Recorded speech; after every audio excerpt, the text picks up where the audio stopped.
Good morning, everybody. So back again this week with another special guest. This time we have Mr. Johanan Raatz on with me. And how you doing, sir? Good. It's actually Johanan, but everybody screws it up. Johanan, sorry. Literally everybody screws it up. You will not be the last person. Gotcha. We literally just met last week, and I was like, wow, I think I know this name. And sure enough, I remember watching. We were just kind of talking a little bit about it. How I saw on the Atheist Experience a few call-ins with Johanan, and pretty interesting. And then I think something with IP. IP. Remember, he uses the digital physics arguments in his debates. Yeah, I'm the guy who originated that. That's what I was thinking, because I remember. I think I was All talking the stuff with quantum mechanics, the introspective argument, the digital physics argument, including the emergent spacetime one, which has emergent spacetime from quantum calculation. Those are all my ideas. The originated Wow. I can believe that, because speaking with IP a long time ago, I remember he had mentioned you and some of these ideas and stuff like that. So I was like, yeah. And at the time, I was actually studying a lot of that stuff too. This was back in, I guess, 2013, teenish, around that time period. Mm-hmm. But yeah, honor to have you on, man. You know, I myself, I'm an agnostic. I used to call myself an atheist, but I found that the term atheist just doesn't really encapsulate me as a person, I suppose. Not that I'm a big believer in any specific God or anything like that. I remember there's actually a psychology survey that showed that atheists are different than agnostics. Like they're always like, atheists are always like getting the agnostics case, like that you're really an atheist, you just don't want to admit, like, no, there's a different, they have a different psychology. There's even, they like different kinds of like games, even, for example. Mm-hmm. And it's like, yeah, it's a different, it's distinct from atheism. Yeah, and I'm so open to the idea of theism, or anything we could possibly call God in any sort of way, because one thing I do believe is that it is kind of illogical to believe that everything came from nothing. And I know a lot of atheists say, well, nobody really says that. I understand that. But if we have something core at the bottom that we all agree on, and this thing is all powerful, it's everywhere, it kind of fits some of the descriptions of God, maybe not necessarily the consciousness part. Yeah, well, But there's a certain sense, like every Mhm. system in a certain sense, whether atheist or theist or like whatever kind of picture of reality you want, there's got to be a bottom thing that explains the rest and causes the rest.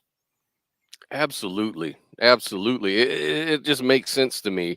And it could be that, now I'm not saying that that's what I think is absolutely has got to be the absolute truth. I could be wrong about that. It could be that my intuitions are just very human, and all I know is the cause and effect reality that I exist in. I could be a brain in a vat. I don't know. Yeah, well, even if it's not cause and effect, it would still be like a logical chain of, like say like there's some models of the world like way back in Neoplatonism, right? Like Plotinus and those guys, they're like Middle Platon, between that they have this notion of emanation, right? So like the world's not caused, but it's emanated, and it's sort of the same.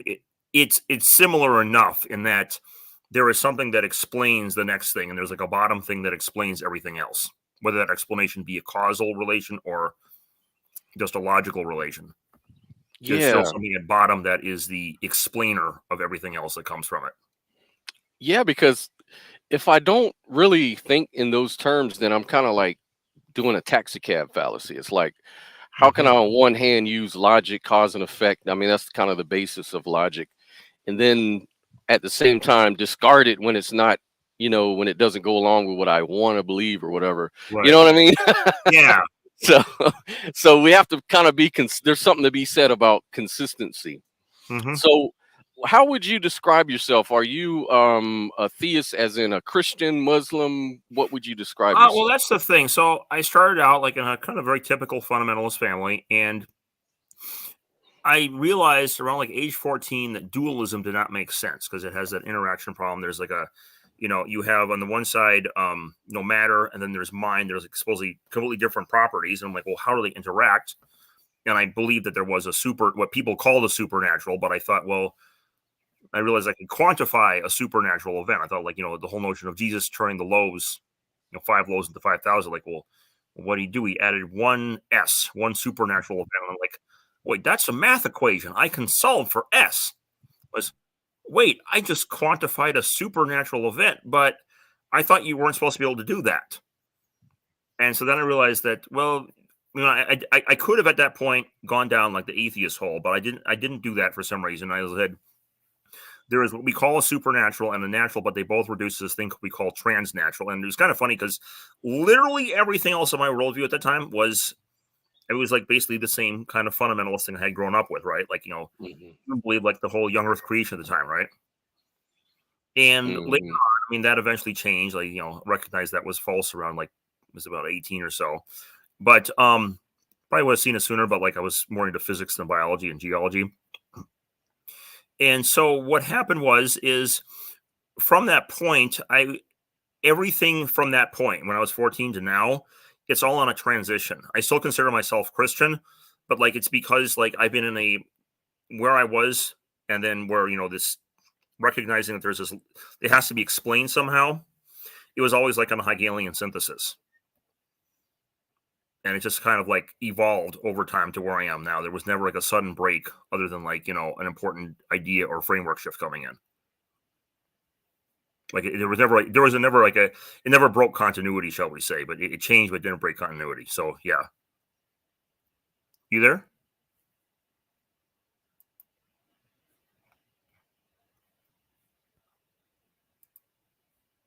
Yeah. Are you there still? Scott? Huh.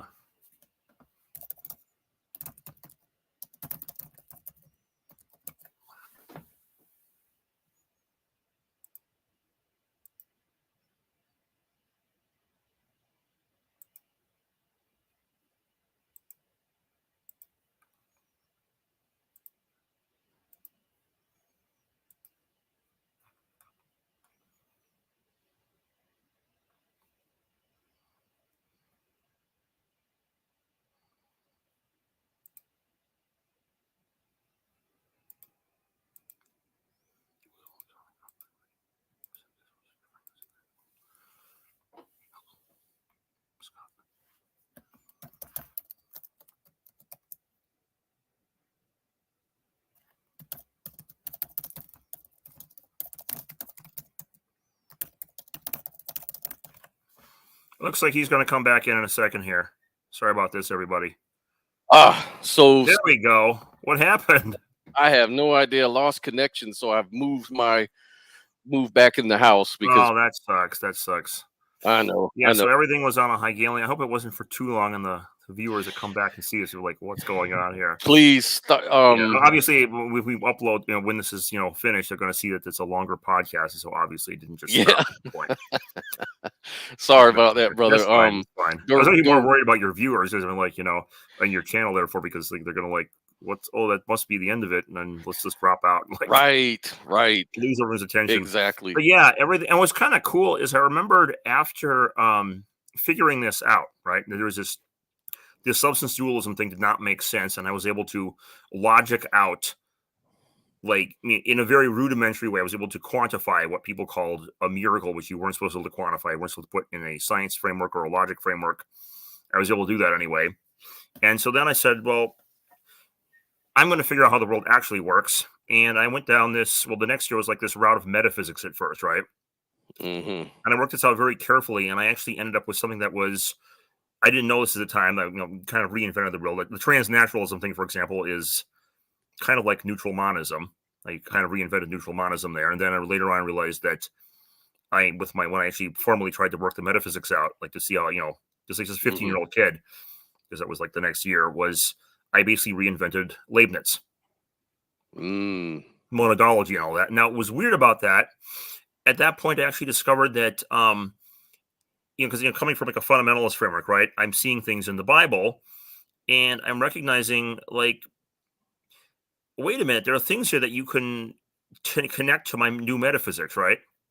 And there are things that these things are not things that were taught to me. They're not things even that my parents believe or the people at my church believe or anything like that. It's just like, well, that's weird. So like the knowledge of good and evil thing, for example, causing like the fall, that was something that came out of my metaphysics, oddly enough, as well as the whole creation of the universe from information, or words. You speak words, words are information, and I came to the conclusion before all this that the world had to be made of information. And it was actually kind of Mhm. a, I didn't realize at the time, but it was like a Tegmark kind of argument. You heard Tegmark's Mhm. argument for the Yes. mathematical universe? Yep. It basically says that um, if there is some aspect of the universe that we cannot quantify with math, then that thing is like outside of the math, right? And so Mhm. if we're doing physics, we proceed from the assumption that we quantify everything with math, right? And so Mhm. therefore, the universe must be math, because if there's anything additional to the math, then it's outside of physics, and we start from the assumption that everything's in physics. I did something similar, but instead of saying math, I just said logic. Everything Mhm. can be explained. And I actually had a kind of an epistemic derivation, like just calling epistemology was my very first thing. I realized that like logic has to dictate everything I said, basically. It has to Mhm. explain everything. It has to be a logical explanation. It was like rationalism, right? You came to like a framework of rationalism. But I realized if you take that very literally, it actually leads to the Tegmark type of argument. And so there cannot be anything that is not a proposition, I said. Because if there is, it Mhm. has the same problem as like what Tegmark was saying of there's something that's not math, therefore it's outside of, it cannot be described by math, and it's not, Mhm. it's outside Mhm. of a description. And so basically when I said, then I realized, well, what is a proposition? And, logic leads to conclusions that are propositions. Everything is information. So a lot of skeptics of information theory and stuff like that, and I've heard this. I think a lot of this comes from Tom Jump. I think he did a Hmm. interview with him as well, and they'll say that well, math is a language. It's descriptive, not prescriptive. Math doesn't cause anything to happen.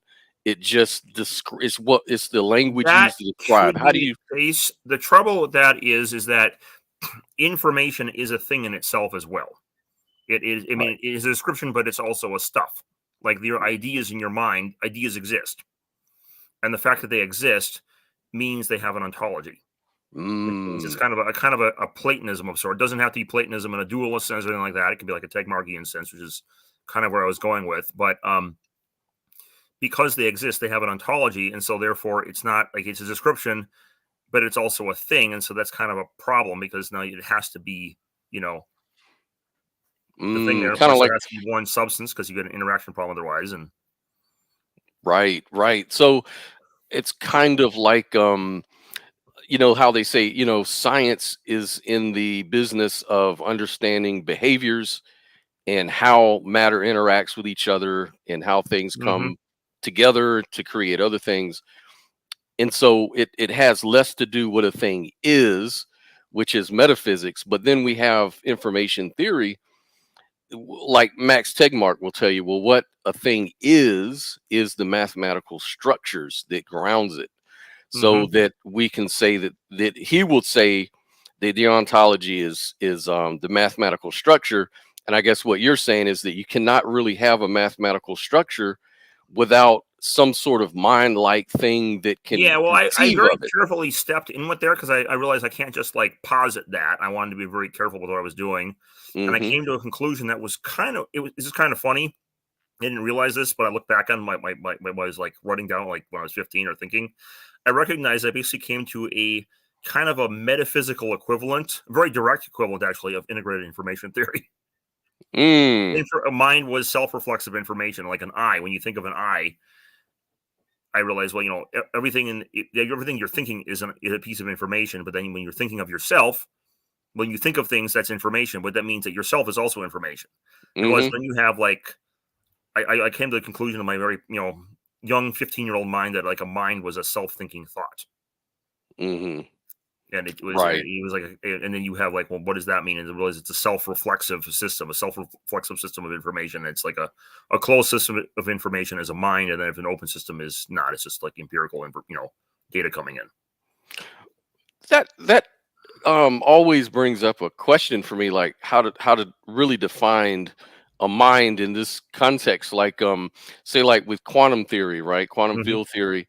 And you've got this thing we call a probability distribution. Hmm. So you've got like this infinite array or set or landscape of probabilities that can happen. And then one of the and then if we observe something, which whatever you want to call an observation, whether it's with your eyeballs or with an instrument or whatever, it interacts with this quantum superposition And sort of collapses state, it. and it collapses it into one thing. So, but within the whole territory, there's all these probabilities, but only one actually actuates and collapses in, which is a mathematical description of what a thing actually, the spin or whatever the case is. But it kind of reminds me of, like, if you're sitting up at a refrigerator and you've got all these ideas of what you want to eat, and they're all right there in the Have refrigerator. you seen one of my videos? I may have got What's your favorite? something Okay, from you. this is funny as hell because I use this example in all of whenever I talk about Really? this. Wow. Well, Okay. actually, I'm going to show you where this is going. It's kind of funny. I literally Okay. used the I'd be refrigerator thing. interested. Nice. I want to What's hear your what favorite you ice have to cream? say. What's that? Chocolate ice cream. What is your second favorite ice cream? Vanilla. Okay, so you got chocolate and vanilla in the freezer, right? Mm-hmm. If you're the Terminator from the Terminator, T-101 or T-1000, we're at, you go to the door and you open the door and there's the ice creams in there, right? And you compute. You have like a Bayesian computer brain, just uses Bayesian logic, and it just calculates the right option and pulls it out immediately, and you shut the freezer door, right? Mm-hmm. That's not usually how it happens in reality, though, is it? Mm-mm. You get there and your wife is like, Scott, shut the freezer door. Don't sit there all day. Mm-hmm. Yeah. Well, you waffle back and like, do I want vanilla? Do I want chocolate? Do I want both? Then you decide. And then when you decide, there's just one state there. Mm-hmm. Sounds kind of like the quantum wave function, doesn't it? That's what I'm saying. Now, It always struck me that way. Like, there's all these probabilities. That's not a coincidence. And we know that's not a coincidence because what started out is a very strange story. But some years back, actually, I remember when this started, I think, they discovered that stock exchanges, like stock sales on the stock exchange, could be modeled with the Schrodinger equation. Mm-hmm. Mm-hmm. It's I've just the heard equation that. describes the wave function. Like, well, what the heck is that? I'm like, that's curious. And they're like, oh, that's cool. And they start this whole thing called quantum economics, right?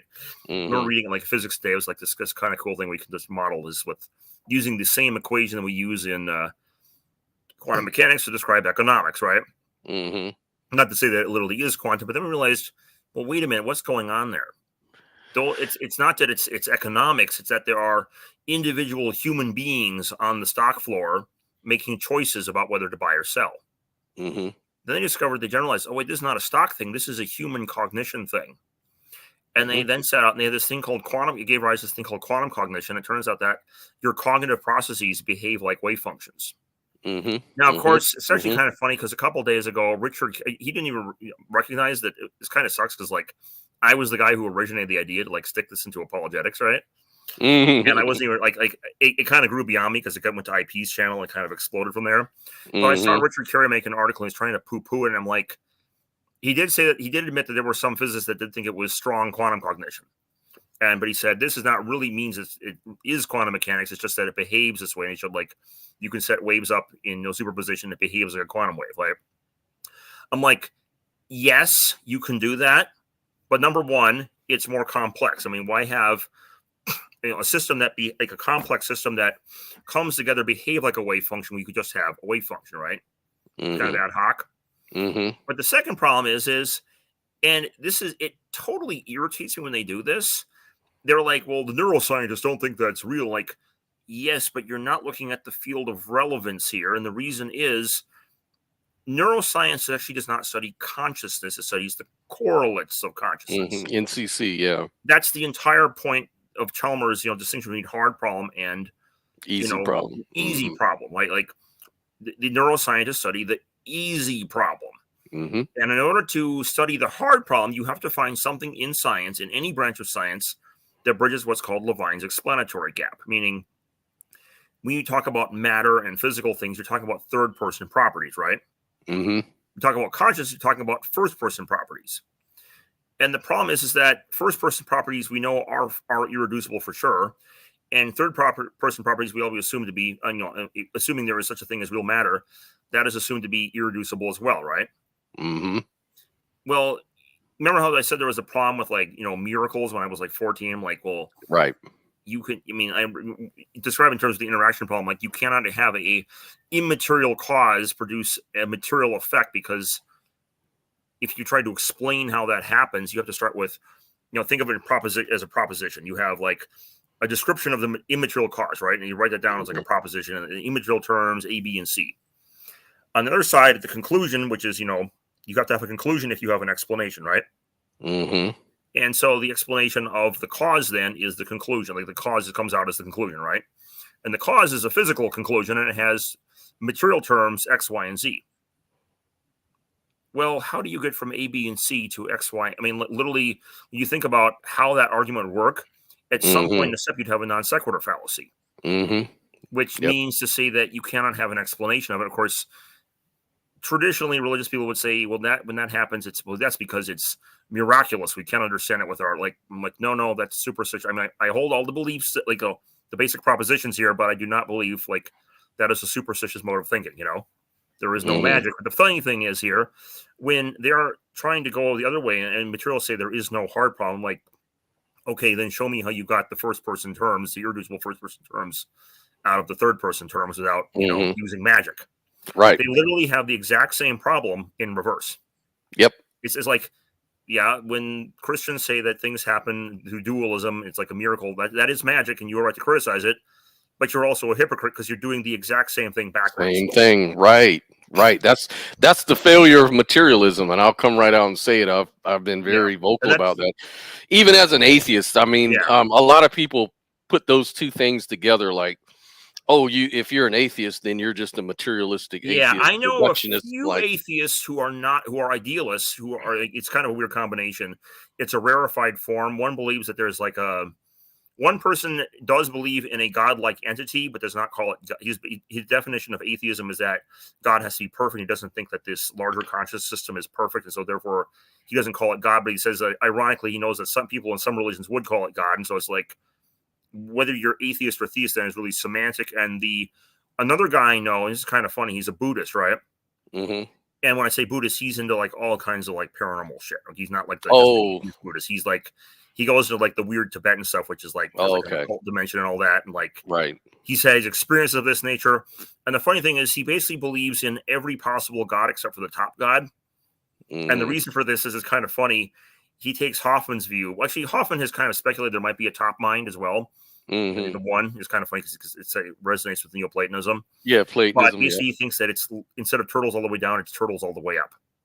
There is no top God, because there is always a hierarchy of, infinity plus one, basically. And it's I think that's crazy, because it's and I don't say crazy, because I know there are theists who will think that way, like Godelian theists, right? Going to use kind of Gödel's logic to try and leach theism, that we can't know everything, therefore, but he goes the other way, and he's like, there cannot be a set of all possible knowledge, therefore atheism, because otherwise, there can't be omniscience then, right? I understand your arguments, both of you, but there's I do not like Gödelian theism or Gödelian atheism, and the reason is that in the end, both collapse to postmodernism.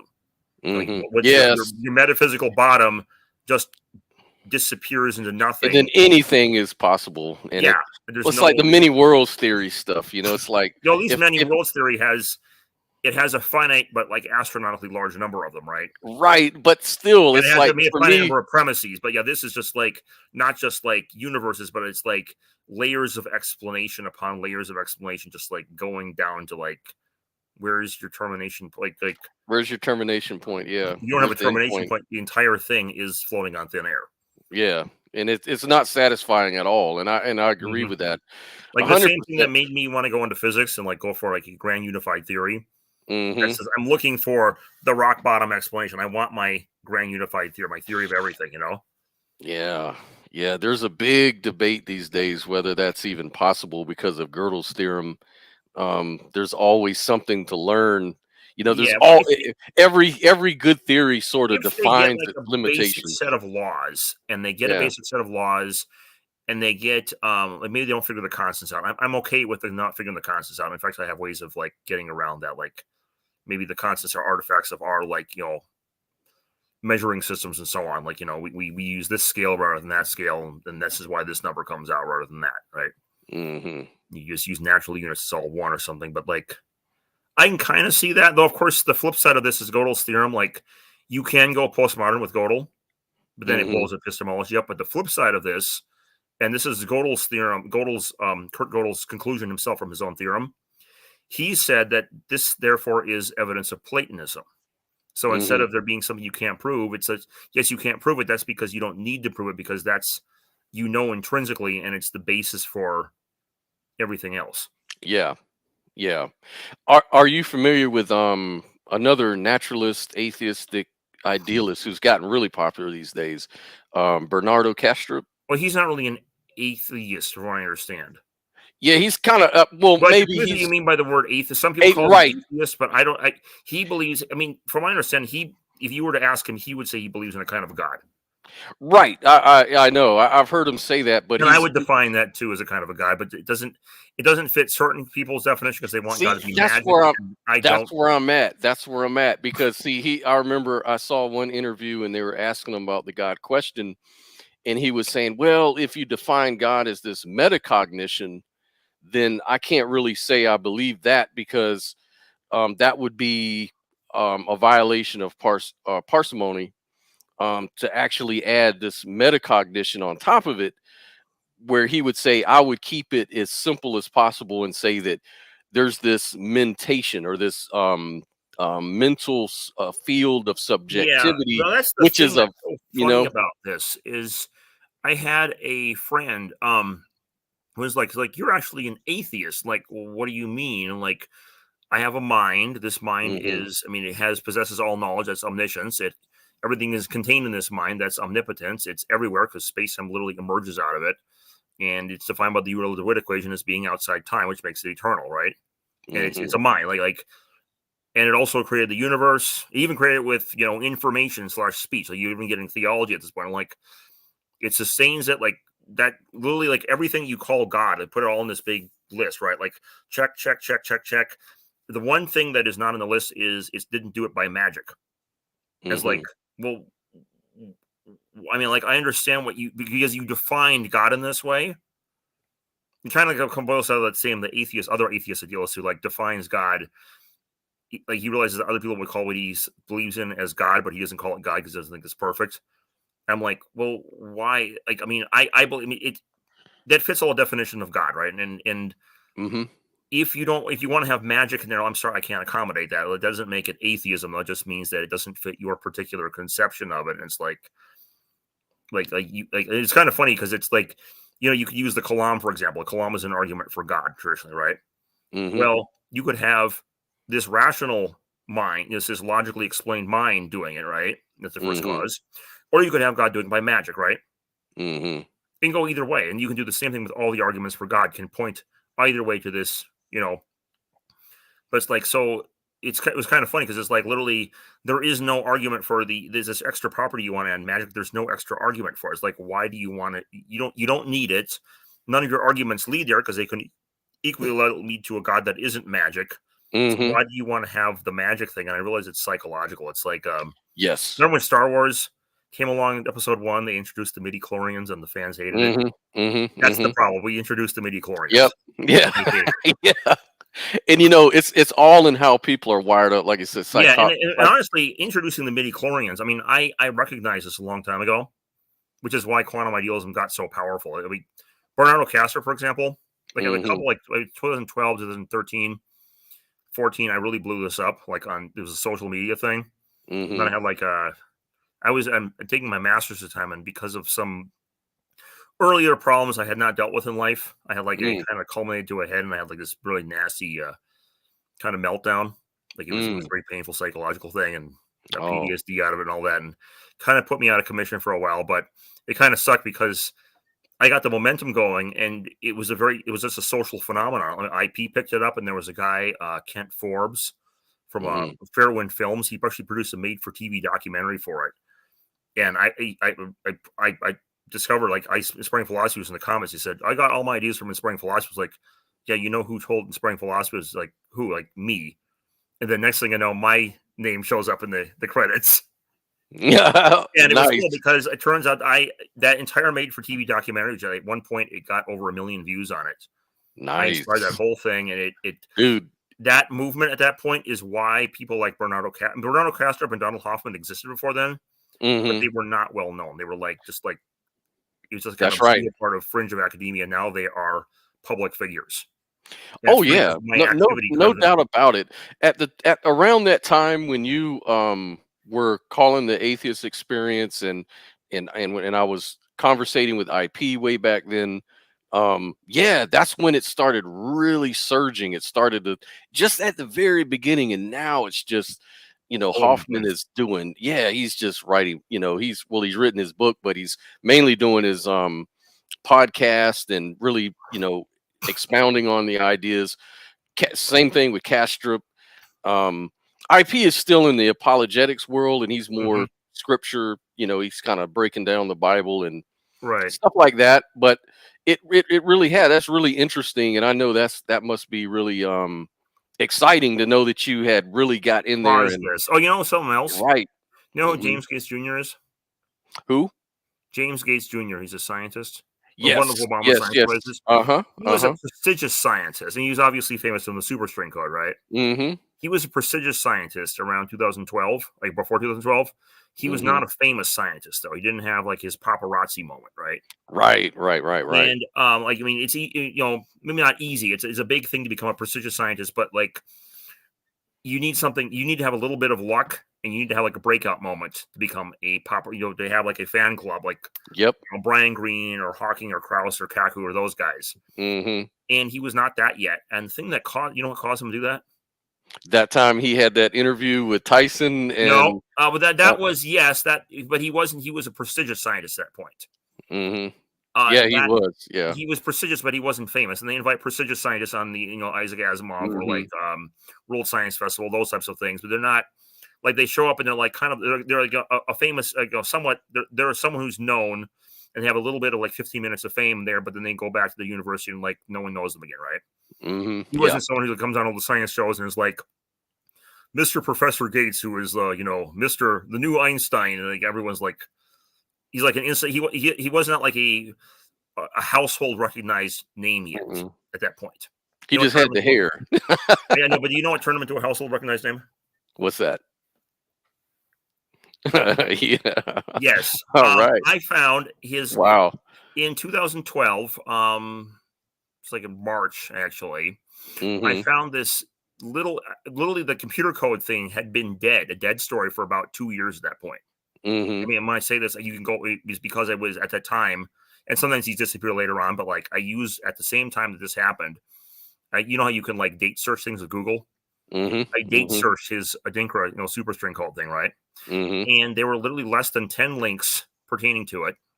One of those links was a popular level article in was it Science World, Physics World, I believe. And then there was a blog reference to that article, okay, which had the audio clip I use, all right? The rest of the links were technical literature or obscure biographical references. In other words, this was literally a needle in a haystack I found, right? Mm. When I saw this, I recognized the potential for it. And I'm like, this is going to troll so many people so Mhm. hard. But I'm surprised it hasn't already. I've like found a jackpot here. I Mhm. put this together. I put Sam Harris on the end explaining the simulation. I didn't actually say, like he says that, like, Tyson, not Tyson, sorry, Gates. Tyson was not Mhm. interviewing, but Gates actually said that there's a kid on YouTube who got into trouble once. He said, I'm not saying we're living in a simulation. He said, like, it's just like, I said, well, I didn't say that either. Right. I asked questions that were very leading to the Right, sound of right, literal right. Inception music, Mhm. but I didn't actually say it. I said the viewer should decide for themselves. I remember that. I remember he said that. He said it's like good to think about when you're on a sailboat looking at the ocean or whatever, but to do real hard-nosed, rigorous science, Yeah. it's not something you really want to talk about like So that. what I did But was I put Sam Harris talking about the simulation argument at the end of it, right? The mhm. sound of the Inception music going off. Mhm. And I then threw the video up. It took me like 15 minutes to make me half an hour to make the video. It was not long at all to make the video. Just like it just slapped the Mhm. thing together, like then it was up. And then I Mhm. threw it up onto a couple conspiracy forums under outrageous titles. The next morning, less than 24 hours later, that same exact title showed up on the first 11 pages of Google search. Like you look up superstring code, there were 11 full pages of Google search pages. Like, or not just like individual pages, but an entire page full of links. 11 full pages like that. That had my exact title from the conspiracy forum over and over and over again. The next like 5 after that, there was, that was day one. Wow. And after that, it was like, I mean, it was like dropping a little nuke. And then, well, from there you have, I mean, a brush fire that could start from a nuke is going to be a wildfire pretty fast. Yeah.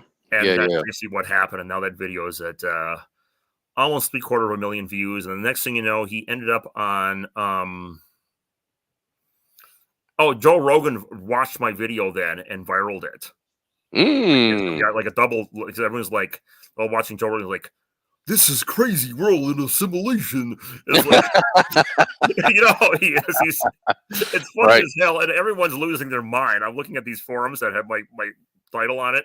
Yeah, everyone is in the comment section completely losing their minds. Wow. Yeah, like, I can believe it. Oh my goodness! How do you even argue against this? They're all completely losing their minds, right? And the next thing happens is, so this explodes. Then he goes. Then of course they have. Are we in a simulation on, hosted by Morgan Freeman on Through the Wormhole? And guess who shows up? James Gates Jr., who he would never have shown, because I mean, it's a dead story. It's like 9 links, and only 2 of them are ones that normal person would even read. That is amazing. The rest is like just literally a needle I found a needle in a haystack that would never have shown up. You would have never heard James Gates again. Except that happened. And then, of course, because it blew up real big, then they had another Isaac Asimov panel discussion, right? At the beginning of the discussion, of course, the topic was, do we live in a simulation? And you can guess James Gates was there, hosted by Tyson again. Beginning of the thing is Tyson said, the reason we're having, you're obviously here because the reason that we're having this, that we picked this topic this year was, this really had to do with you. And so you have to be on the panel, right? I'm like, that was a dead story. They would have just dropped it. They would have, right? I apparently caused through like a viral, right? I caused that. Now the funny thing was, and I cannot confirm this. I told someone this once, like after I learned it, but like they said they thought that this person had believed the simulation argument before this point in 2016. So I don't know exactly the timeline, but like I had a friend who watched comments the next day. Okay. And there was a certain very famous billionaire who came out and said that he had watched the panel and basically, like, based on this, he was endorsing the simulation argument. And that billionaire happens to be the guy who blew Twitter up and bought the whole thing out. And, I remember that so too. It's funny because, I mean, I don't know if someone can find that clip out there and confirm that this, like according to my friend, he referenced the panel as one of his reasons for like deciding to believe that simulation theory was correct. I don't know if that's true or not. If someone could find that clip, my friend couldn't find it. Like, if I can find it, I would love to find it, but I just couldn't dig it up. Right. But if someone can find that, I'd be very grateful. But like, I may or may not have caused Elon Musk to believe the simulation argument by that little viral event. Right. You never know, man. And it looks like you definitely did have a hand in resurging the idea, because I remember Nick Bostrom came out with a paper, 2002 or something like that. Yeah, the simulation hypothesis. Yeah, hypothesis, which really outlines, and that's the one that Tyson really likes to point to, like, either we all go extinct before we can do this, or we have some very strong reason not to do this, like some ethical consideration that really isn't going to work because you're going to have some guy doing it anyway. Let me know what you think on this, because this is the question I have about that. As far as simulation theory, as in we're in some sort of history archive sort of computer simulation. I'm only 50-50 on that. And the reason why is because I've never seen conscious humans create conscious computers, as far as I know. Do you think that that's possible? Are you a panpsychist person that thinks that that would be like a proof of concept if we were to create conscious computers? Do you think that that's kind of impossible? Well, so on the traditional, so if you're like arguing from a dualist versus materialist frame, right? Mhm. then I would say very much it's impossible. I'd cite things like John Searle and so on. Mhm. And it depends also on the substrate, because because I'm not either a materialist or a dualist. I think that our physical world has mental properties at bottom. Mhm. And Mhm. so if you were to harness those right way with the right substrate, and I have a very particular idea what that right substrate is, I think it's a topological quantum entanglement. And Mhm. there's actually a discussion of the building of a topological quantum computer. It's a particular type of quantum computer that uses like this like holistic entanglement structure rather than Mhm. Mhm. the way we do it now. And so if you could do that, you could, I mean, actually I think quantum computers in general use quantum entanglement. So in my Mhm. model, entanglement equals consciousness. But if you were to have, like I say, you wanted to simulate like human consciousness exactly, I think you would need a topological quantum computer. So I don't see anything wrong in principle with that, but it wouldn't just be any computer, like a classical computer wouldn't work. Right, right, Not, right. it has to be the right substrate. That's right. Even with I don't know if you're familiar with well, I know you're probably familiar with Penrose, Roger Mm-hmm. Penrose, and he's his idea of OR. I remember reading his book about that when I was very young, 2000. I was like, no, I was around 2000, even younger. I was like, the same thing I got in the metaphysics thing. At the same time, I just had I found the physics part of the library. Mhm. And I just got all these physics books. I was homeschooled and I got done with my schoolwork early. I went to the library and like, go to the physics section and like, time slows down at the speed of light. Yeah. Particles could be in two places. I just love this stuff. I devoured physics books. And Mhm. that's why I eventually went into physics. And then I found, oh, there's some guy who tries to figure consciousness out. And I thought, well, physics is the only thing that could possibly explain consciousness. I thought, because I didn't realize there was this kind of silly problem in academia where like they're trying to say things like consciousness is emergent or like it has nothing to do with quantum mechanics or it's like functionalist. I'm like, well, if it has something to do with quantum mechanics, I mean, number one, there's the observer effect, right? Mhm. Remember I said if we are to study consciousness at all in science, you have to Mhm. find some area in any branch of science that bridges Levine's explanatory gap. That means take something that is first person and is able to show that somehow it reaches third person or vice versa, Mhm. right? And the only thing I can think of in the whole branch of science is von Neumann, anything due to relational quantum mechanics. So you have chains of collapse, which then Mhm. would have to terminate relative to frame, and conscious observers have frames. Therefore, it's basically you describing the world phenomenologically, and so therefore everything comes out of phenomenology essentially. Mhm. And so that was Mhm. the only thing I could think. And then I thought when I first heard about emergentism and functionalism, I realized what they were talking about. I'm like, are these people insane? Like Mhm. emergentism has the magic problem again. Like, in fact, people have called it magic. Like Sam Harris even said this is suspiciously similar to magic. Yeah, Tell us what combination magic. problem. What Yeah, the combination problem. They how does just putting a whole bunch of stuff together magically make make something intangible consciousness? like Like a first even if person it's all, experience? Yeah. it's like if you were to if you were to convert every one of the like take a proposition and describe each one of those elements of the proposition, you have to explain how the first person stuff comes out. Like, it And doesn't that's matter how many premises with A, yeah, B, and C you throw in, it will never give you X, Y, and Z. You can make it right. as complex as you want, it'll never get you X, Y, and Z. That's And the then of problem course, with panpsychism is almost like a form of emergentism. It's just hmm it just makes the starting point from the beginning rather yeah. than Well, somewhere sometimes some halfway. forms of panpsychism do come close to my thing, but I take off a material substrate, which makes it idealism. Mhm. Mhm. And so now, because in physics they're able to reduce things to pure information now. Which, oh, by the Mhm. way, I remember I was 18 years, 17, 18. I got Lee Smollin's Three Roads to Quantum Gravity. And at the Mhm. same time, I had I realized that from pure metaphysics, I was like, the world has to be made of information. Sounds crazy, but it has to be because of these logical arguments I've made. And then I discover space is an illusion. And it's all a bunch of information encoded on a holographic membrane. And Mhm. actually, before the Big Bang, there wasn't even a holographic membrane. It was just a spaceless reality made of pure quantum information. I'm like, Mhm.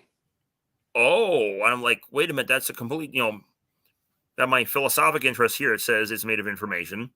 Then I'm reading physics and it's saying, well, and not only that, but this was, people always say quantum gravity is theoretical still. There's no proof of it, and we don't have any idea. Like that's a straw man.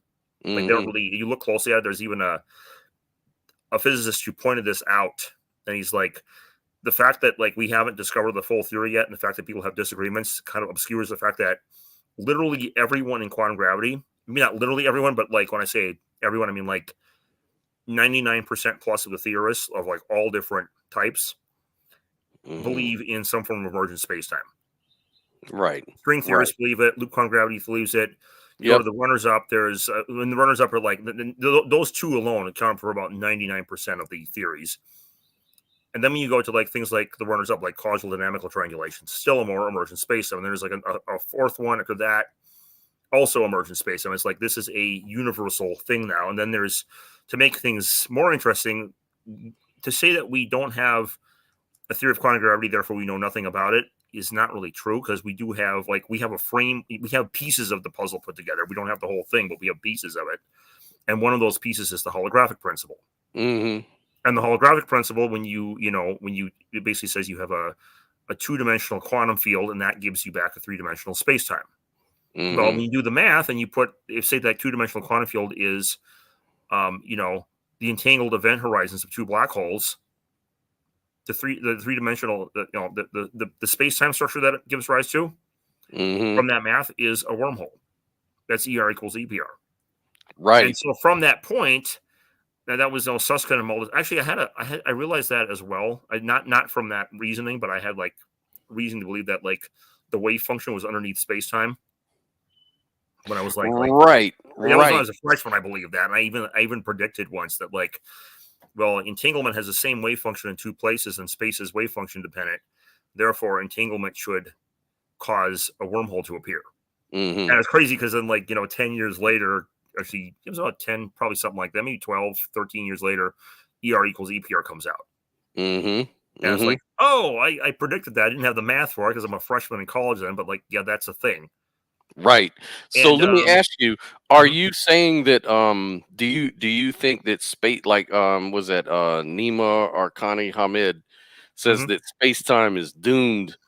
Are you of that thought process? Because I know it Yeah, at 10 minus 33 meters, we can't measure it anything. just disappears. Well, Just, the reason he says that, and he says it for very good reason, and this is actually kind of funny because it's like when you have, something that's probably true, it's going to be true. You're going to probably reach a conclusion from multiple angles. We got it mm-hmm, from quantum gravity. And by the way, E equals EPR leads to the whole thing now where they believe that space-time emerges from entanglement. And that's the newest thing that we think we know in quantum gravity. Like, it's like when we say we don't have a theory, we don't know it. Well, sort of, but like there are things that we are pretty certain that we know, even like that are solid pieces of the puzzle that are put together now. mm-hmm, They're not like there's negotiable stuff that we haven't figured out. There's not negotiable stuff. The not negotiable stuff, the stuff that we think we know that is actually solid science, includes mm-hmm, space-time emergence of entanglement. mm-hmm, Now, with Nina Arcani Hamed, right, he had a completely different way of arriving at this conclusion. And that is, during the 20th century, we had this thing called the Feynman diagram, right? You would use mm-hmm, it in particle physics. You'd have these particles interacting, and it was a very, simple diagram that would set this up, right? mm-hmm, But the problem is that diagram, like when you tried to put it into a computer, that it was actually, firstly, in all but like a few cases, it was very difficult. Like you would not even have a physicist doing this because it would just waste time. mm-hmm, Rather, what you would do is you'd program a supercomputer and put in the input variables and put in the rules of how to run a Feynman diagram, and then it would take the supercomputer several weeks to process the answer out, mm-hmm. which is crazy, right? It's like Big numbers. you're Yeah. not going to bother doing that because it's going to probably take a team of physicists longer than their entire lifetimes to get that thing done, right? Mm-hmm. Now, then it turns out that Nina Arcani Hamed made this astonishing breakthrough a couple, probably more than a couple years back now, several years back now, a while back, called the amplituhedron, and he found a Mm-hmm. way to take all those calculations and reduce them to make them so simple that not only do we not need a supercomputer, a physicist can do that same calculation that would take a supercomputer like 5 or 6 weeks to finish. Mm-hmm. He could just write that thing down on a sheet of paper and be Yep. done in like 10 minutes. Yep. And that's astonishing. That's that to me, that sounds like the only way that would make any sense is if that's actually reached some kind of, the concepts underpinning that are corresponding to some actual reality, right? Right. Well, the problem is the concepts underlying that say that when we're seeing particles, we're not actually seeing particles, we're seeing a subspatial structure. Hmm. Particles are not in space-time, and it's more like code interacting. And when you model it like that, this thing, we treat them as particles. It's like a fiction as a particle, but like Hmm. what's actually going on is it's like this structure that doesn't even exist in space, and the particles are not particles. They're not in space-time. They're these mathematical objects interacting. It's not in space-time at all. And when you treat it like that, then these solutions become extremely simple. And Right. so that right there is a clue that what you're dealing with is not a particle at all. It's a kind of like a matrix program that we're seeing Hmm. as a particle. Right. Right. Right. It's kind of like a projection of Exactly. underlying information, and he would call it like what, geometric um shapes or whatever, Hmm. geometries. Yeah, the amplituhedron. um but what, one of the questions that all of this brings about, because I'm not a mathematician. I Hmm. suck at math, even basic, simple, Hmm. balance your checkbook type math. I can't even do that. But so I'm sort of just kind of appealing to the experts on a lot of things Hmm. that I've kind of questioned and sort of leaned towards, just based on the arguments and stuff like that. Hmm. But let's say, God is out there. God wants us to believe in Him. You've got a lot of atheists that just either don't have access to this information we're talking about, or don't trust it because they don't have the access to it mentally like I do, or they don't, they just don't trust a lot of stuff. Or don't know if they should trust a lot of stuff. And so they're Right. kind of left with the question, if believing in God is this hard, it seems like he's a hidden God. He's a You know what's funny? This is long before I even had my metaphysical thing, right? My mhm, mom actually, when I was a very little kid, I must have been like 5, 6, something like this. It's like, well, why is God hidden? Like, because he doesn't want everyone to believe in it. Like, well, why not? Well, he wants only people who love him to go to heaven. Like, and then I had this. It was kind of funny because you're not supposed to do this, right? And like, mhm, I'm not someone who kisses ass, shall we say? mhm, And people know this, and I kind of get in trouble with some fellow religious people because of this. mhm, mhm, They always like to do this, and they never like to get mad at God or have like a thought like this. And I said to myself, wait, what? He only wants people who love him to go to heaven? Like, so you mean he's going to deliberately hide the information from the atheists to make it so that they don't go? Well, then that means they have to go to hell, right? Like, well, yeah, like, so God deliberately hiding stuff so people go to hell, like, and I'm like, I'm going to find this knowledge and I'm going to show them that you wanted to hide for them. I'm going to dig it out and find it. mhm, And mhm. that's only what I did. Not Well, because yeah, 10 that, year that 10 year jump between, I hadn't even started my jump into like trying to figure metaphysics out. Like, totally different thing. But ironically, like, I had no idea I was actually going to do that later in life. Or like, this has no business being hidden. I'm going to find this and show them what you like. yeah, like you can't get I'm away going with to that. correct this injustice. That's right. But just if you use your imagination, and I'm going to go into imagination land for a minute. Hmm. That whole problem of divine hiddenness, problem of evil, all of that stuff, you can easily destroy that, but you have to use your imagination, though. That's Hmm. the problem. Now if you listen to at least maybe 4 or 5 NDE stories that you have online, you've got like millions Hmm. of people sharing their story of when they came close to death or whatever. Hmm. And what everybody sort of says, the consensus or the general consensus from what I gather, and I've watched, like, I used to be part of Ions, when I lived out in California. Oh, Yeah, I used to meet once do a you know week, and Dean then Radin? I don't know him personally, but he was part of it. And we used to host all these shows and stuff like that. And I used to interview a whole lot of these near death experience people. And the one thing that you'll find is that there's a commonality, not just with the aesthetics of the but there's a common messaging in the NDE if you really pay attention. And part of that is God has work for you to do, number Mhm. one. The other thing is that he wants you to do it sincerely, not out of fear, not out of any reason, but he wants you to Hmm. be a good person, just be on goodness sake, Yeah. be good for goodness sake. Then he wants you to know that you are him, if that makes any sense. Ah, So what like he's kind of the whole notion of the we are the universe looking like, yes, you know, like that kind of concept. it's such a common theme in the entire Right. thing. Is that, well, what, and they always tell me, what's really fascinating is that yes, I'm individuated, but The I'm mini sort of like an dissociative identity. alter of like the cosmic Right, mind. something like that. Like Castrop says, like I'm this Yeah, exactly. disassociated. I'm God. We're all God, disassociated, and we're kind of all going through suffering The little pieces. Yeah. just for the purpose to see what does a broken brain, how does a broken mind, in different ways, you've got billions and billions of broken brains, imperfect minds, limited minds. What do I look like from Hmm. those perspectives, not just from the perspective of, atoms and matter and energy, and but who am I from the perspective of a broken consciousness or a limited consciousness? If I was to break myself out and Right. fractalize out into And alien that's and actually kind whatever. of fun in a way, I realize, especially when you like do what I was doing, Hmm. because then like it's like a puzzle, a jigsaw puzzle to figure stuff out. Yeah, right, and then And the the thing whole with it thing. is like you think the world is material, right? Like that's the concept. Then you Right. discover it's not. And then there's, I mean, like, let me put it this way. I mean, NDEs, right?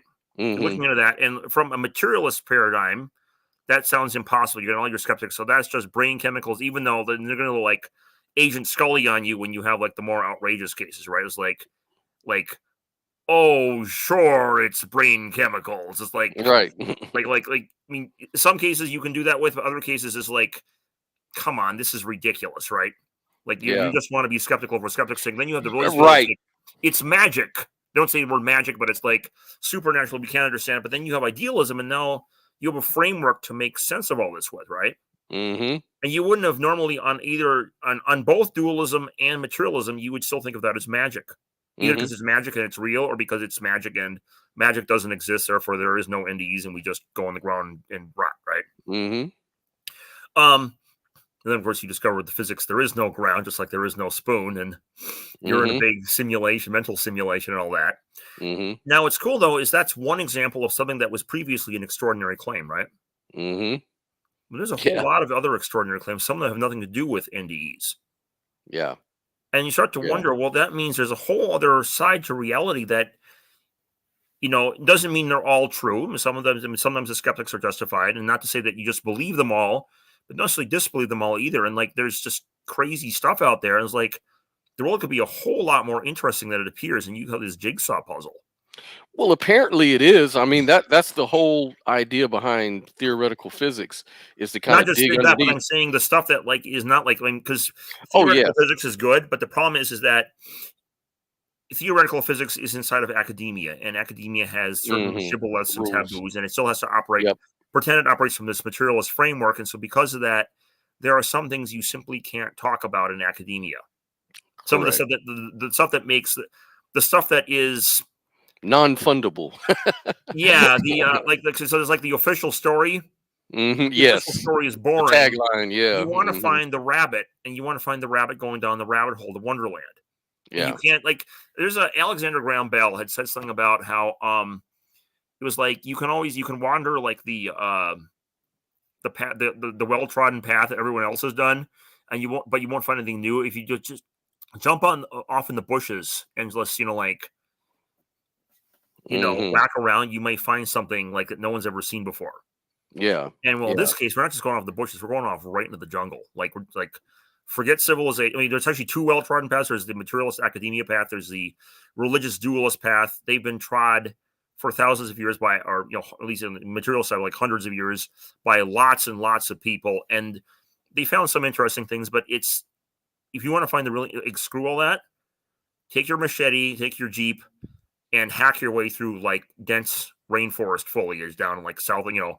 Mhm. You're gonna find something really weird down there that's like Challenging. Indiana Yeah. Jones worthy, like lost civilizations or alien artifacts or living dinosaurs, or metaphorically speaking, all these things, of course, is like, in the jungle is metaphorical, but like you're going to Yeah. find something weird. Now, actually, someone connected to my research, right? Like the whole, because I had, remember I said integrated information theory says in consciousness is entanglement, right?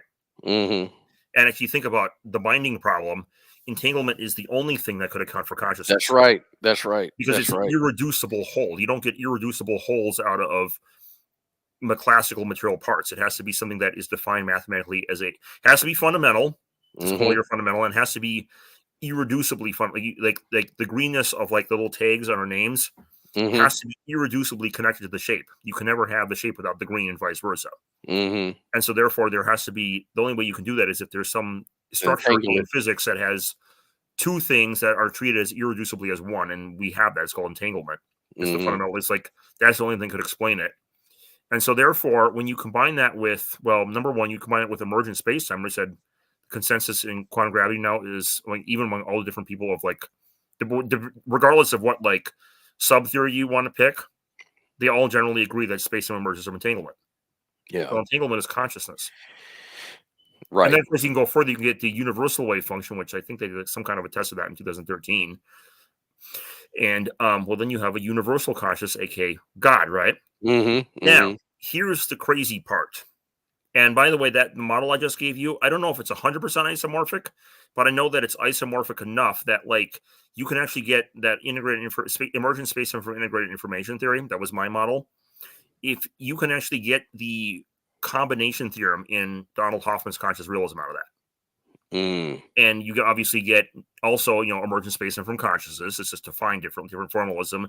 And you also Mm-hmm. get the wave function, and he specifies entanglement equals a conscious agent. Mm-hmm. And so it's cool because I don't know, they use different formalisms, but I suspect they may be the same theory described with different formalisms. Mm-hmm. But for now, we'll just treat them as two different theories because they're very close theories, but they may be, there's a different formalism. But, or you can go this the third route and like scrap either entanglement equals mind or like, via integrated information or via Hoffman, go the generic route that IP did in his Origin Universe, right? And go straight emergent spacetime from quantum cognition, right?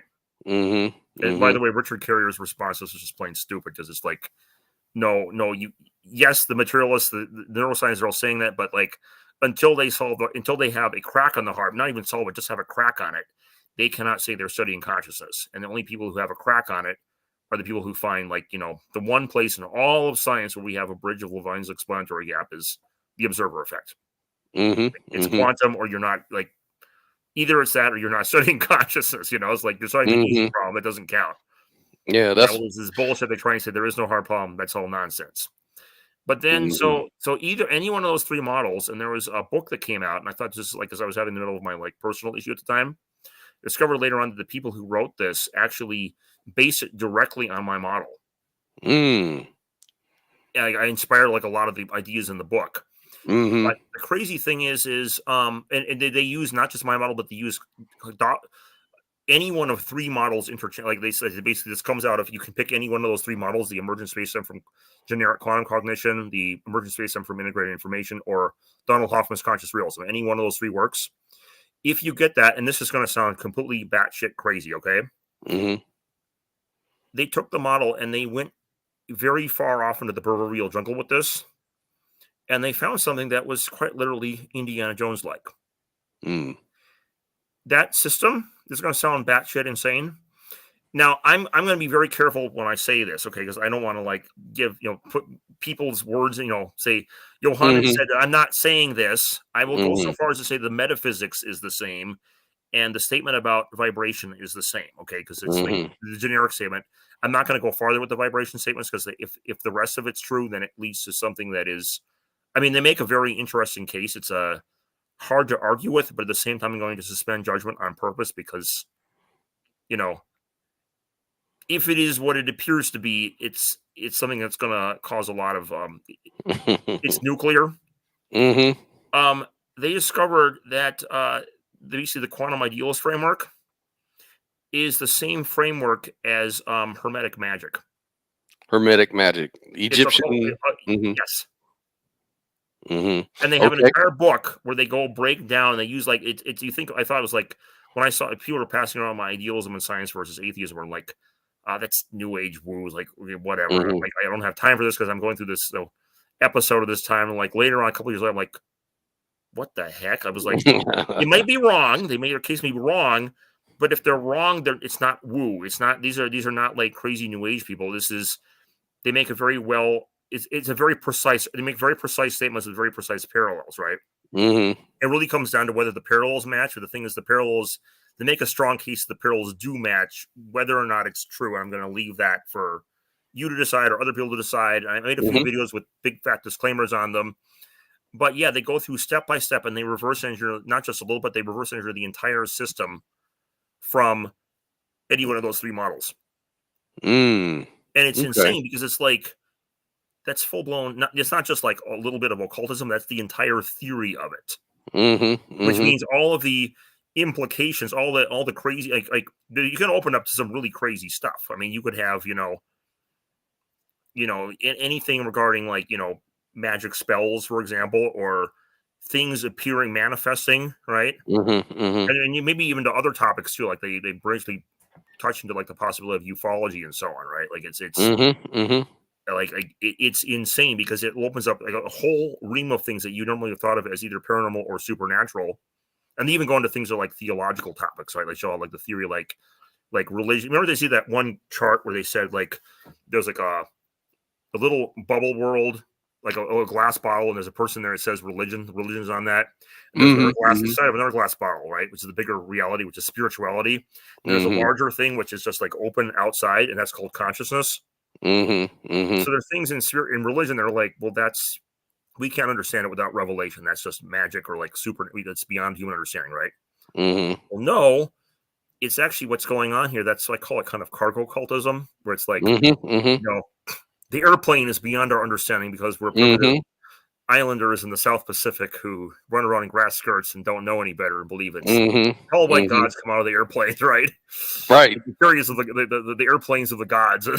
We venerate the cargo that they dropped. Yeah, yeah, and the spirit boxes with the radios and all that. Well, no, what this is that, and it's actually kind of cool because I know they got some of this because they told me, but its structures in idealism you can match to things in theology. And like Mhm. one that did not show up in the book that in their book, but I derived independently. This little 8-minute video called the Integrated Triad, and I derive like that 3-in-1 thing in the Trinity. Actually, derive it in such a way that it was kind of funny because someone showed a friend of mine showed one of his cousins, and it was Mhm. she had kind of like an SJW axe to grind against, like it was a very politically motivated axe to grind against religion. Mm. And she saw the digital physics argument. And she said, "Oh bleep!" And she's like, she stopped talking like for a week, and then she comes back and said, and then she saw this video. She's like, "I don't like this at all." Like instead of saying, "Oh, the Trinity is just a bunch of like 1+1=3, not 1," you stupid like that. Instead of saying that, Mhm. she's like, it was that compelling because it was like you don't even know it's a proof of the Trinity until like the last statement Yeah. because I Yeah. did it on purpose that way to like pull the rug on people. Like it really Right. just uses the combination theorem, conscious realism, and or integrated information equivalence, and this little thing I had derived way back to do with like minimally complex logical systems, Mhm. and it replicates the exact semantic structure of the Trinity, and then graphs that semantic structure over to these conscious agent models, and it's like, yeah, Right. it's a cosmic mind that possesses this exact property, and it's like, I don't like this at all. If this is true, then this makes Christianity all too plausible. And I'm like, what's wrong? What Well, I is don't it not want what that to you be want? true because it gets in the way of my politics. Yeah, yeah, yeah.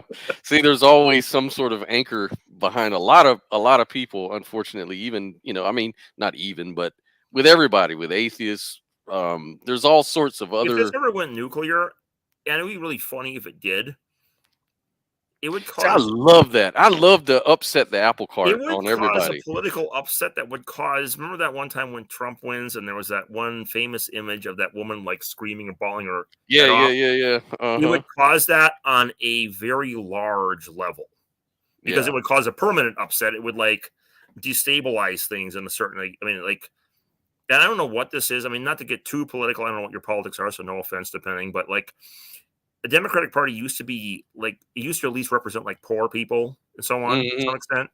The problem is now they got sold out to like the globalist class, right? Right.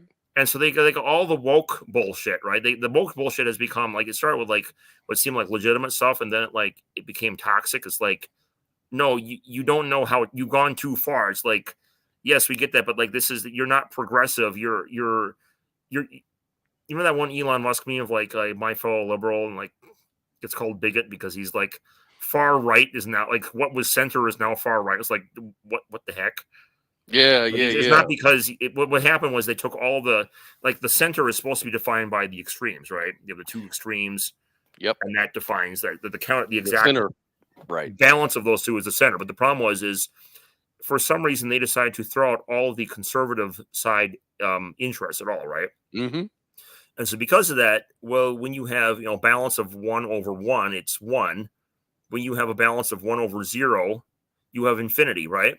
Mm-hmm. And so because they managed to somehow get the institutions, and I mean the institutions are hated now. It's ridiculous. Like look at Oh the news yeah. media. The ratings are like below Congress in terms of it. Like people despise the media, right? Oh yeah. And people see academics as like, this is ridiculous. I mean, Can't some trust parts of them. academia are Yeah. good, but like the political side is ridiculous, right? Mm-hmm. And so what happened is they end up dividing by 0, and because of that, they went to infinity. And now you have a Nolan chart with an Overton window that is trying to balance itself against these nutcases who literally went off the deep end and like divide by 0 sort of way, right? Like, Mm-hmm. yeah, when you Mm-hmm. divide by Mm-hmm. 0, you'll reach infinity, which means you've gone off. That's called going off the deep end. But you all went off the Mm-hmm. deep end together, and because of that, now you have this artificial Overton window that's all whacked to heck. And because of that, well, really what they're doing is extreme, because they've, when you take nothing from the other side and take only your side, that's the definition of extremism. Mm-hmm. Mm-hmm. But then they say because they're the extremists, but they must be the centrists because they're the progressive, and so therefore anyone who, like, Elon Musk a couple of years ago, he was a liberal. Mm-hmm. Like 5 years ago, something like that. Maybe not super liberal, but moderately, center left, Yeah. right? Centrist, liberal, yeah, Yeah. leaning. And Mm-hmm. so the thing with this was he and Jordan Peterson were like center right or something like this, right? So the problem Mm-hmm. is that because he had a little bit of a conservative value left, right? Not because he's conservative, because most every sensible person is going to have some balance of conservative liberal, right? Mm-hmm. Either liberal or maybe perfect centrist has like perfect balance of both, but like everyone's going to have a little liberal, a little conservative in them at least. But because he has a little conservative in him, he hasn't divided by 0 and gone off the deep end. Suddenly now he's, by their definition, far right. Mm-hmm. It's like Mm-hmm. literally everyone to the right of Stalin is Hitler. It's like, no, that's ridiculous. Yeah. And so what It's this would do, and then of course, well, they got glued to this woke crap, and because of that, they've completely abandoned. I mean, you'll notice like Trump, like you ever notice like the Republican Party used to be like that was the party of Mr. Burns from The Simpsons, right? mm-hmm. The Mm-hmm. evil rich guy, right? Yeah, yeah. Have you noticed where? I mean, it's really strange to notice this. Where are all the evil rich people in the Republican Party right now? Right, right. They just kind of disappeared, right? They Like, really it's like have. they're Most of them are. dispersed. I've always seen most of the Mr. Burns rich folks are on the other side, the elitist. Yeah, that suddenly happened, and it like happened during the Obama years and like after, and it was like, what happened? You were supposed to be like, you were the capitalist, right? You should have been on the right side, not the left. And now the problem is because of this, and they want to like, because of their interests, right? What happens is they end up becoming like weighting down with globalism, because globalism is good for business. But the problem with that is the Republican Party is not like, it does care about poor people, but it's not part of its ideology, so we say, to do so, right? It's not. It does not have the same ideological drivers as, say, a socialist or someone like that. It's not, like that. But the problem is the Democratic Party has essentially abandoned that. They maybe give lip service to it, but the problem is part of the conservative viewpoint is to have nationalism, right? Like you want the nation state to be the top, not this global structure that overrides the nation state, right? And so because of that, it has put an artificial check on, like, even though they're a capitalist mentality, it has put an artificial check. It put like an additional check on these companies getting too big and like monopoly. And RFK Jr. is pointing out, like, like BlackRock's going to own like 60% of the houses in like a couple of years. Is like that's Mm. scary. That's got to get broken. Like you can't have that. And then you find they want to go to the World Economic Forum. Like the CEOs of like BlackRock and like so on are in bed with the WEF, right? WF. Oh yeah. Oh And yeah. well, what is the WF's slogan? Yeah. You I will don't own know. nothing and be happy. Own nothing and be happy. Well, okay, Okay. wait a minute. I That's thought right. that, and this is, and I remember Biden week came on. He's like, yeah, well, America's going to be committed to the Great Reset, like just like all the other responsible for this. Hmm. Like, well, this Great Reset, and they actually have this whole thing planned of like 15-minute cities, and it's like you live in a pod and eat bugs, and we're going to have electric cars that are going to limit like how far you can travel, and it's all going to be electronic money. So if you say some hate speech on, and we're going to define hate speech to mean anything we don't like, the bank's going to turn your money supply off, right? Right. And furthermore, because and by the way, they have this whole plan of like private corporate, public private merger, or the corporations of this like large global government state, right? Hmm. Which is crazy because now what they want to do is they want to put like literally when they say you own the you will own nothing part, Hmm. it refers to like the whole renting everything why? Because BlackRock owns Italy everything. Right. Right. We can't have this. Like this We is can't do. you can't do that, and you're like taking all the money away, and they're using like this kind of banking system where they inflate the money, the debt past what the money supply is, so everyone's going to be in debt. And honestly, that's why they don't want like the college kids all think, well, if I vote Democrat, they're going to get rid of my debt. Like, no, no, No, man. no. That not only they're not going to get rid of it, you being in debt was part of the plan. Right. They want that because that makes everyone poor, and now they can like trap you in this. It's like Right. See, and it's just so stupid because like I'm seeing traditional leftists like point this out. This is a problem. Like, I mean, it's weird because here I yeah. am, siding with like someone who's like a communist in the traditional sense. I'm like, how the Hmm. hell did this happen? Right. And like he's like trying to call a Democratic Party like, you guys are insane. This is a terrible idea. We have to get Trump. He's like Trump is actually like better for poor people than you guys are because it's like Yeah, it's like the Bill Maher knee-jerk reaction. yeah. Like, these At least classical Bill Maher liberals. calls out the woke crap, but like Right. that's And gluing them in.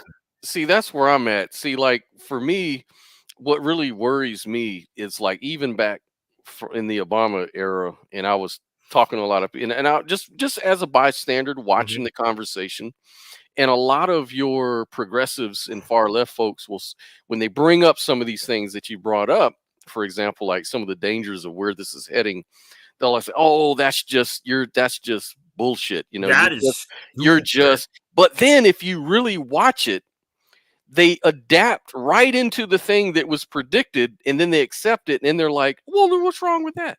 Like, What's wrong with you this?" stupid. Like, you should And know then if what's you wrong bring with this. Like, right, and then if you here's the bring thing. up then the next thing you're going to do is this. Oh, that's just stupid. They're And gonna then go 2 years slip later right they'll into do it, find a that. way to adapt to it. It's Right. It's like like the Great Reset is a conspiracy theory, and then the very next article is the Great Reset is going to be good for like global right. warming. It's That's like, exactly.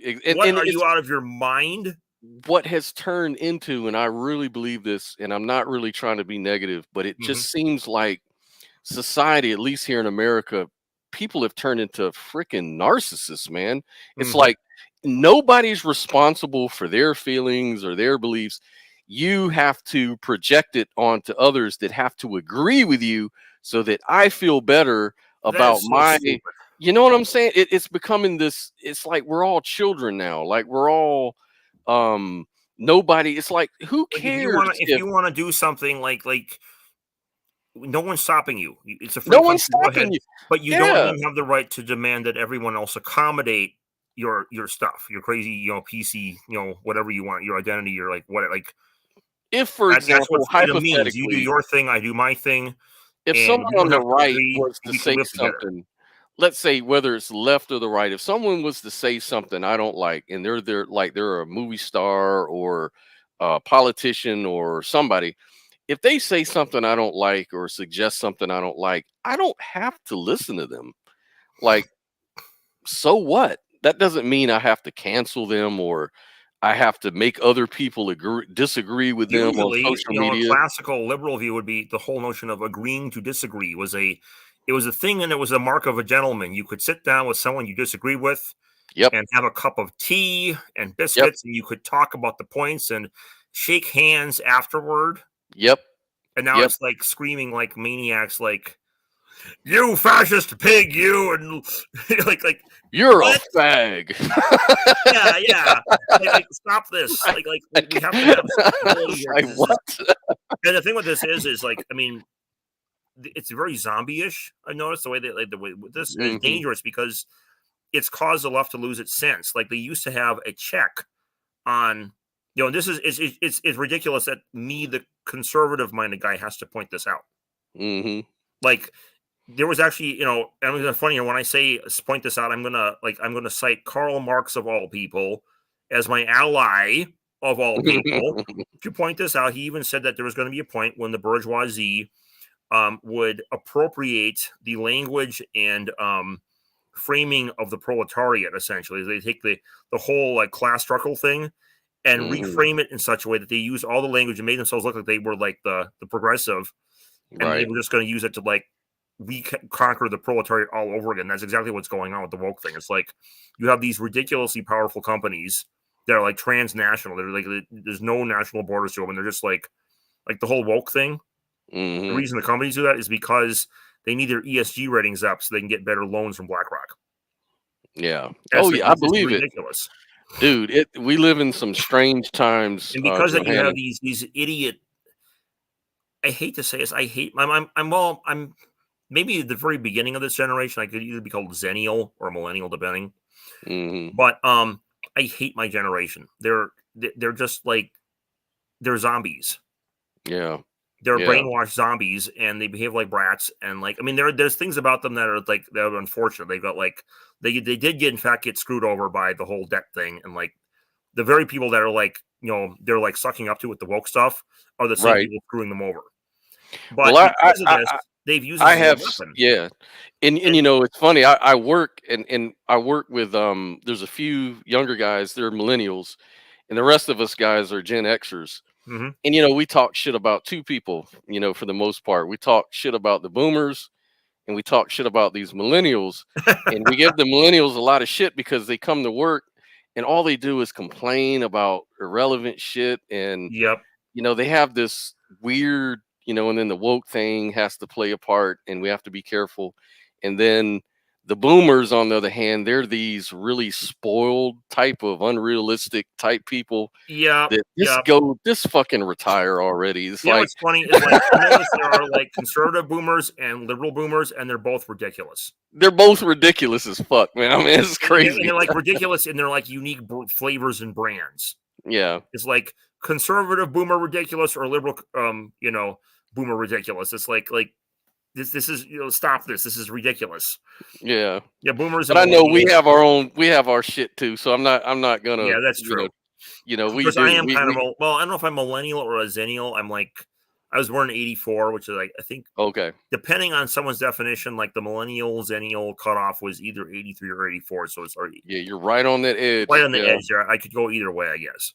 Well, But look, Johannan, I'm gonna have to cut this short. I got to get ready for my flight. I'm actually going to Dallas, from Florida. So, oh, by the way, if you want to look at uh that huh. book I told you about with the magic Yes, stuff, it's called The correct. Quantum Hermetica by Ethan and Olivia Palmer. Can you post that in the public chat, and other people would Yeah, like let to me see dig that it as up real well? fast here. Oh, so what I was going to say though with Uh huh. the woke thing, like the WF is Mm-hmm. if as a left person, right, you're supposed to be, and it's stupid that the conservative guy, has to point this out. You used to be all about poor people owning things, right? Like it was bad that the Mm-hmm. middle class was being destroyed, and poor people needed to own more things, right? Right. The rich were monopolizing too much of the wealth. Mm-hmm.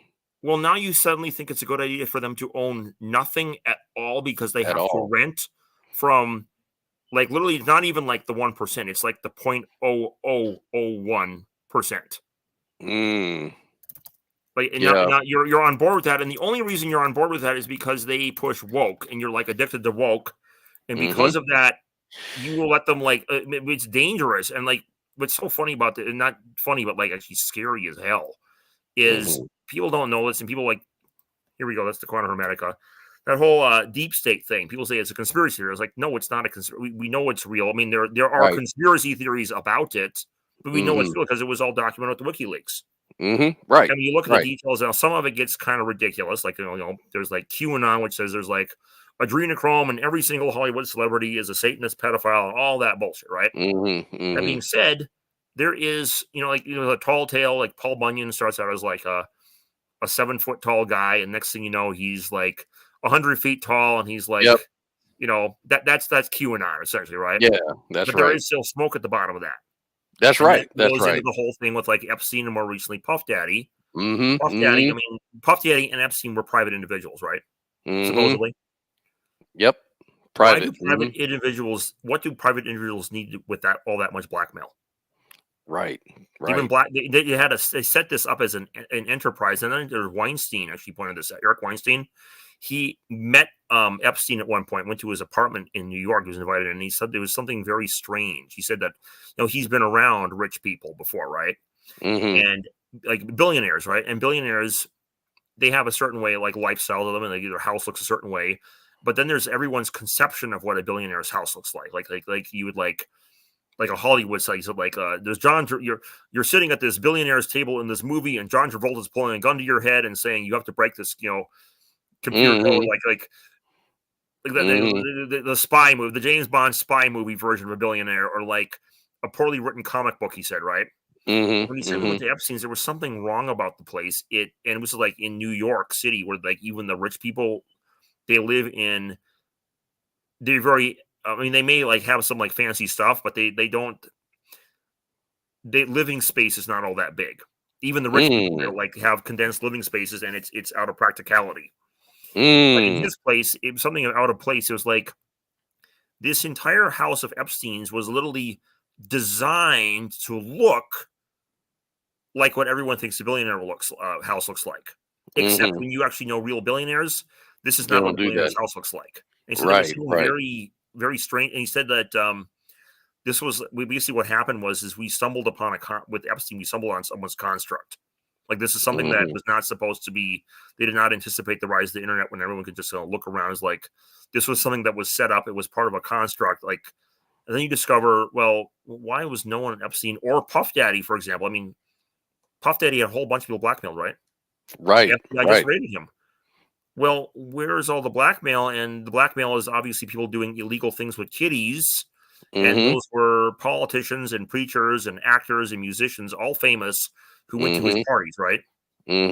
So he obviously had to he was doing this for years. He wouldn't be doing it for years if it wasn't working.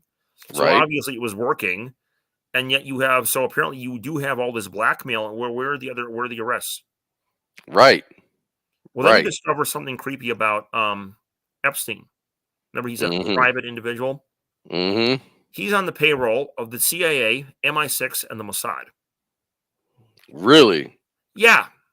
Wow. So that explains a lot. That explains a lot. So now we have this problem here because you notice that the politicians always keep like clucking to, like, including ones who are like ideologically opposed to like supposedly to like stuff like this.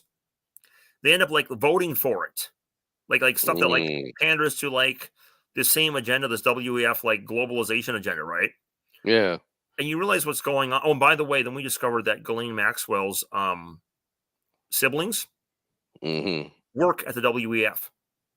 Ooh, yeah, it's connections. Like, I wonder what all that blackmail is being used for. Yeah. Well, that's scary because, I mean, it's one thing to have a whole bunch of money. I mean, you got it legally, supposedly, right? Like, there's that. And then what you're doing with it already scary. These plans of let's all have everyone eat the bugs.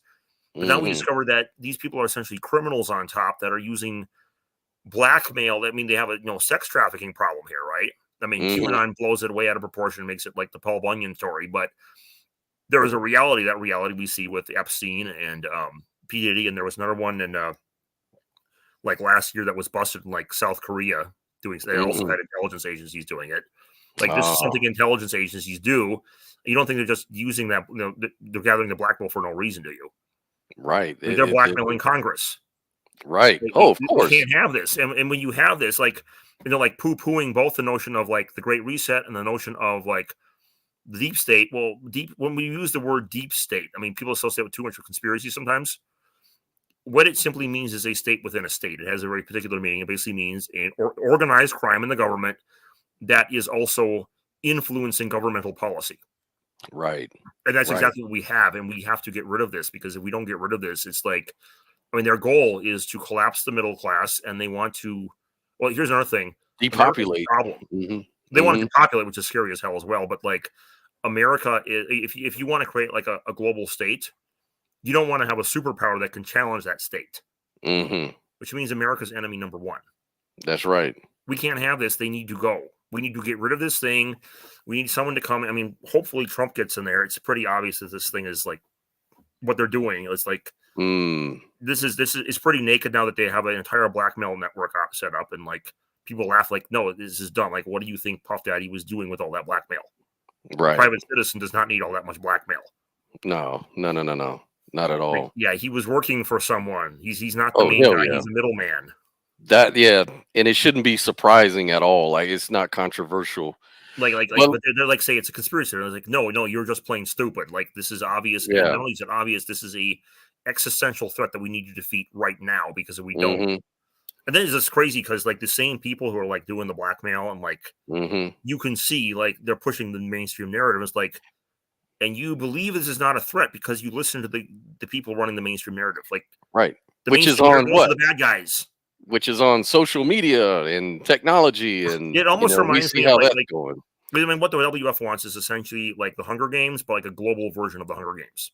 And what's ridiculous about this is like you have experts from the Capital District, okay, and those experts are saying that Pan Am's central problem, okay, this is the main problem of Pan Am, is that the people in District 9 are racist towards the people in District 11.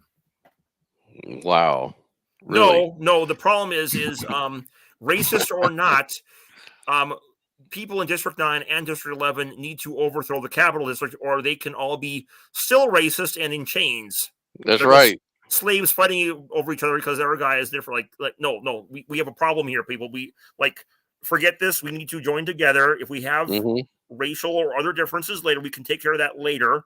Right now, we need to come together as a unit and take this problem out, because if we don't, we either stand together or we're fucked together. Fuck yeah, man. Well, look, I'm gonna let you go. We're at the hour and a half. It was, man, awesome conversation. Sorry about the technical difficulty at the top. Happens.